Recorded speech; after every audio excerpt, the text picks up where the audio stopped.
Let's talk about sellers now. Here's a copy of a seller's file. Now I've chosen to use different colors. I've used green for my buyers and blue for my sellers. This way, when I make up those grab and go packets, right, I'm going to know which file relates to who. All right? So, in your first section, you're going to have a listing preparation form, an under contract checklist, and a closing information form. Now, the closing information form is the exact same form that we talked about in the buyer's file, so we're not going to go and discuss that or go into detail here, but we will be talking about those first two items. So the first item, listing preparation form. These are all the things that you need to do as soon as you have that exclusive right to represent those sellers and to list that property. This is what you have to do to make sure that that listing is ready to be shown. Okay, you want to get the owner's name, property address, phone number, email address, and fax. Their mailing address if it's different. Okay, if you're listing a property and the owners have already moved out, you want to make sure how you can get in contact with them.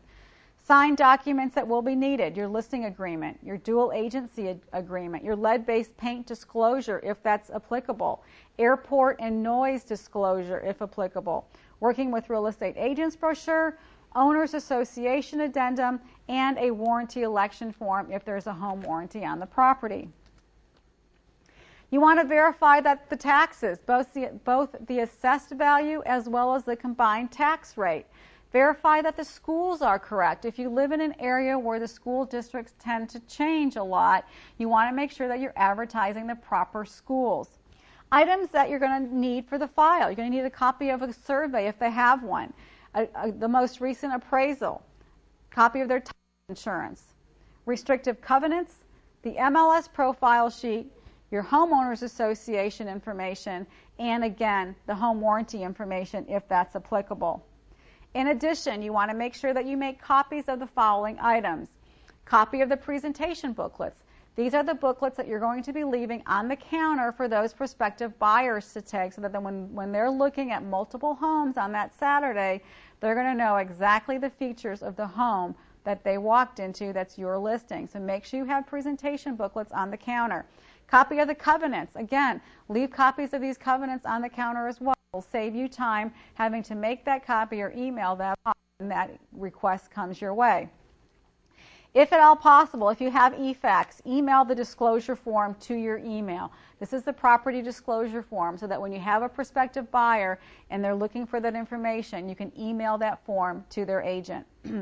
Obtain measurements of the home if applicable. If you live in an area that's a price per square footage area and you have to have measurements, make sure you get the measurements.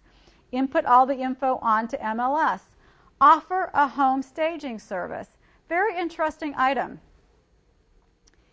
If you're dealing with a client and they maybe have chosen some paint in their home that you feel may not be that appealing to others, but they have talked to you about how proud they are of that color, it's really hard for you as their agent to tell them, you know, they may need to change that paint, right? You don't want to offend them and hurt your relationship.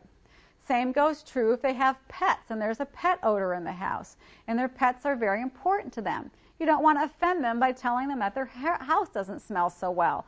So if you hire a home stager, a third party who's neutral, who can go in there and tell them all the things that need to be done, it's not hurting your relationship, and the small investment that you have to make for that home stager will put that property on the market, and it'll sell faster, and it'll be more appealing to the buyers when they come through it.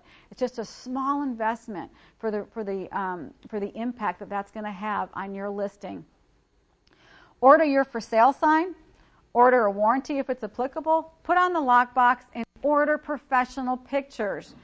Since we just talked about how the majority of the folks shop for their home on the internet, if the pictures aren't appealing, right, they're not going to be very enthusiastic about looking at your listing. Personal example, the home my husband and I are currently living in, our real estate agent actually sent us a picture from the internet of this home. And she sent me a list of listings, and I sent her back an email with the ones that I wanted to see. This was not one of them. And the reason why is because the pictures were so terrible that I had absolutely no interest in looking at this house until we were driving around the neighborhood one day, and I said, hey, I wonder why we haven't seen this house. And she told me that she sent it to me. But I told her I didn't want to look at it. Okay, the pictures were so bad that I didn't even want to take the time to look at it. And we ended up buying the house because the pictures were not representative of that house whatsoever. So take the investment and get professional photos. It's very, very important. Okay, in addition, you want to put flyers in your flyer box. There's nothing more aggravating to a buyer than driving around on a Saturday afternoon, seeing a house that looks great from the outside, go to reach in that flyer box and what? There is no flyer, okay? If your sellers are still living in the home, give them a stack of flyers so that they can replenish them as they get low. Put booklets on the counter. We already talked about that. Send out just listed postcards, and you want to mail to the seller a welcome letter telling them how excited you are for them, the MLS profile sheet, and a signed copy of your listing agreement. Okay? In addition, you want to put an area on that form that lists all your price reductions that may happen depending on how long that listing is on the market and all the communications that you've had between you and your client. All right. Again, in Section 1, besides the listing preparation form, you're going to have an under contract checklist, right? This is once that property has gone under contract, what do you have to do? So, first thing you need to do is change the MLS status to pending. You want to submit all your paperwork, order your under contract sign, fax that contract to your eFax if you have that ability, because throughout the course of this closing process, you'll be asked for copies of that contract, and it's much easier just to shoot off an email with a copy. Email copy to your seller, order the home warranty for the buyer if that's applicable, and you want to email or fax the information to the attorney and the lender. You want to closely follow the contract dates, the loan application, the home inspection, your loan commitment letter, and the appraisal date. Follow up with the buyer's agent on the repair request and have the sellers email the response to the buyer's request so that you can then forward that on to the buyer's agent. Okay? A lot of them should start sounding familiar because some of them are very similar to your list that you had with your buyer. Again, you're setting up your seller's file. Okay, email a signed repair request to the buyer's agent. Follow up with the seller regarding the progress of repairs. Inform the seller to cancel all the service contracts at their home and remind the seller to submit a change of address form. So again, this is a checklist. It's going to help you through the process, and it's also going to help the other agent that may have to fill in for you. And if you have an assistant, it's going to help the assistant and you keep in communication because you're going to know what's been done on these contracts. Provide repair receipts and documentation to the buyer's agent. Change the MLS to closed, order your sign removal, and then send a thank you note and a gift to the seller. All right, we already talked about the closing information form. It looks similar to this, and that's the exact same form that you had in your buyer's file. So again, keep your forms consistent. It'll make it easy for you to use, your assistant if you have one, as well as others that may have to fill in for you. All right, let's talk about Section 2 and some follow-up letters that are extremely important. Just like you had follow-up letters with your buyers, you're also going to want to be in constant communication with your seller. And again, in your seller's file, we just went over Section 1, and Section 2 is the section that's right next to it. Okay? So the first letter you're going to be sending, you're going to send immediately after you have a signed exclusive right to sell listing agreement. You want to thank your client for the opportunity to represent them. You want to ask for referrals because, you know, they have confidence in you, right? They've selected you as their real estate agent, so this is a great time to ask for referrals. Enclose all your signed paperwork and include the seller's homework. And we're going to go over what that seller's homework is. This is a great time to ask your sellers for all the information that you need. You're getting ready to put their property on the market. They're in the mindset that they know that they're going to have to provide you with information. So now's a great time to do that, not 2 or 3 weeks down the road when they're thinking about something else. Okay, so in that seller's homework, if they haven't already provided this information to them, this is where you want to ask them. Ask them for a copy of the survey, the plat map, floor plans, a copy of their restrictive covenants, any warranties that would be available to a new homeowner, and list any repairs, remodels, or improvements that they've done. What I like to do is I had my sellers write just an informal letter that I would include in that booklet that would just list all the things that they've done to their property over the recent years. This shows the potential buyer how much that seller has taken care of that property and the pride that they have in the ownership of that home. It's going to allow your buyers to feel more comfortable purchasing a home that they know has been well taken care of. So in addition, ask your sellers to provide the average of last 12 months utility bills. If you've got a buyer who is anxious for that property and they're asking you these questions, you want to have this information readily available to you. Okay, so now is the time to ask for that.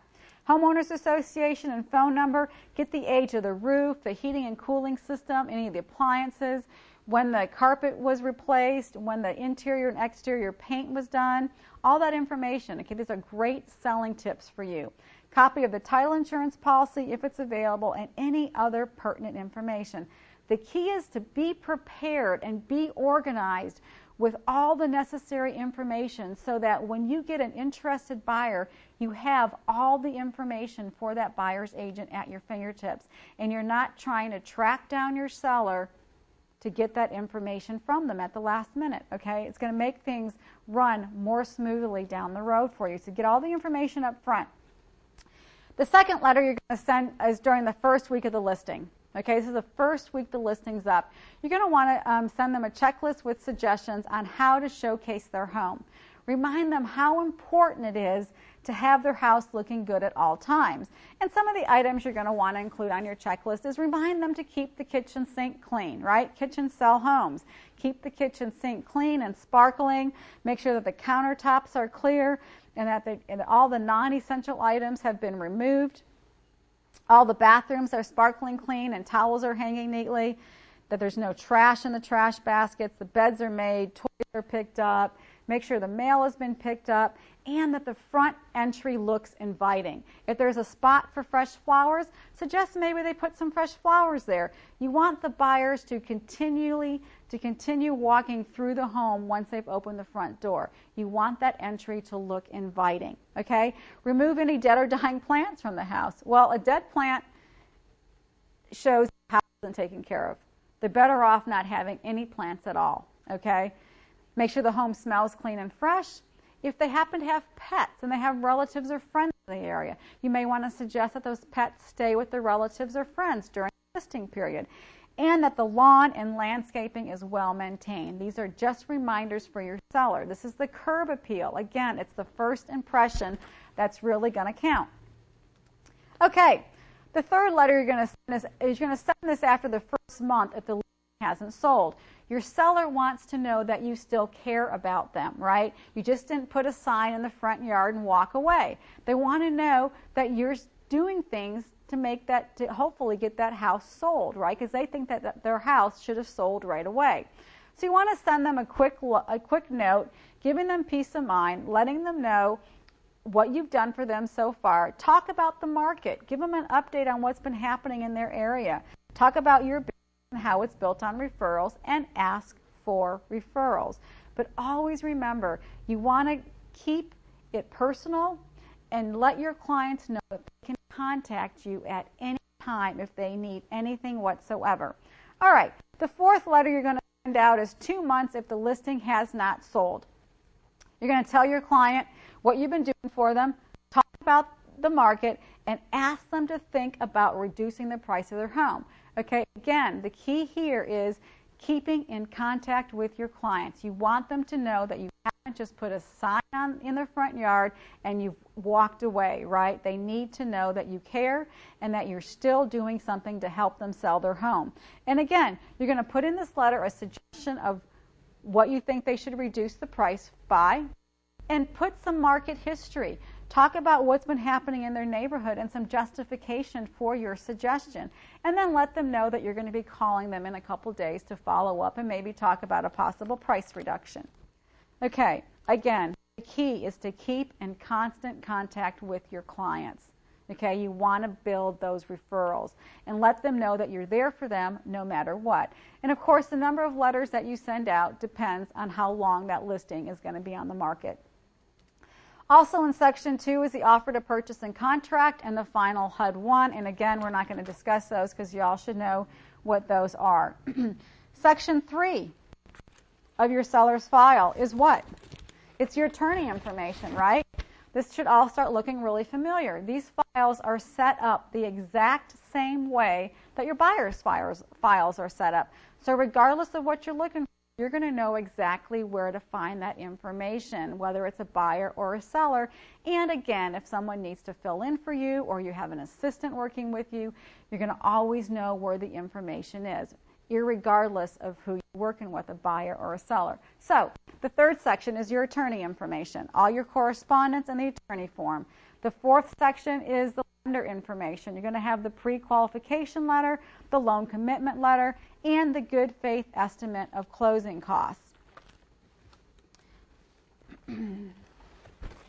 All right, your fifth section, again, same as your buyer's file, your inspection information, the reports, the repairs, and copies of all the receipts. And then your sixth section, that all-important client questionnaire. You're going to establish the same relationship with your sellers as you did with your buyers. Gather some pertinent information about them. Ask them some personal questions. Get to know them. That way, throughout the closing process, you can personalize this, and the listing process. You're going to be able to personalize it because if that listing is on the market for a period of time, chances are they're going to have one of those important dates come up. And you want to surprise them and let them know that you're there for them and that you've taken the time to get to know them. All right, some other information on that client information. Again, this depends on what your firm policy is as far as the different legal forms that you need, but you're going to also want to keep a copy of your MLS profile sheet, the MLS printout, any ad forms that you've submitted, copy of your information box flyer so that you know where to get a copy if you have to run some more copies for that box. Copies of the brochure. Again, if your seller's running out of brochures, you want to know where that original is so that you can make copies, and any open house flyers that you have.